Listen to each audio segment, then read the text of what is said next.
This is our first project in our Folding Frenzy series, paper snakes. This is so easy and everybody loves it. I start this with as young as second grade and we do it all the way up through fifth.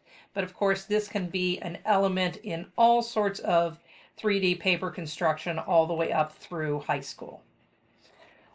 All you need are 1-inch paper strips. Cut them as long as you have. I use the largest construction paper packs I have, which I think are maybe 20 by 24. That's even a little too long to fit in my paper cutter, so I have to fold them in half. And you need some glue stick. Step 1, you need to glue your paper strips together at a right angle.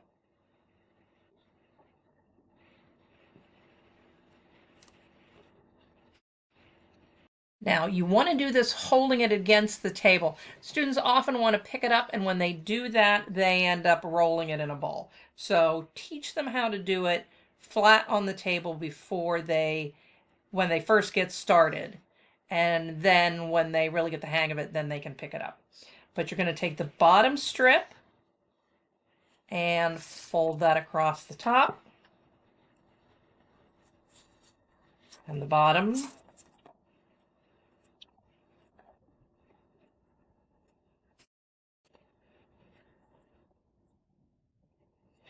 You just keep going back and forth, alternate blue and orange, whichever one is on the bottom, folds right over the top.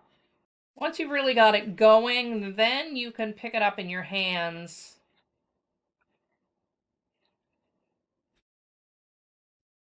That'll go a little faster. I'll show you in a minute why I don't want them to start with it in their hands. When you get to the end, you can do one of two things. You can close it, put a little glue stick here, close it, trim off the edges. And that's going to give you one about that big. If you want to make it longer, you can take this piece and glue it onto another. You can expand it like that. I like to show them how to add it right on as they're going, because I think this makes it stronger and it can blend the colors better. I'm going to put glue on the ends, and you are going to put your next piece sticking straight out. Often the kids will get confused and they'll want to put it at an angle because of the way it's being folded at that right angle. But you want to add the next one on exactly as if you are continuing with the same piece.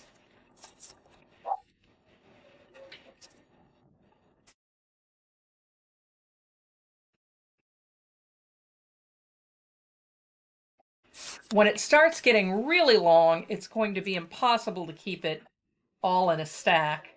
So I show them how to just hold a handful at a time.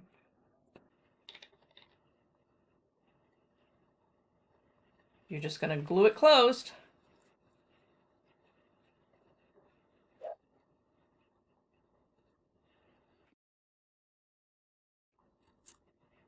And trim it off. My kids like to make them as long as they are tall or work together to get them so that they stretch across the entire room. You can see all the potential for movement and construction. Now, let me tell you some mistakes they make. Mistake number 1, they want to roll instead of fold.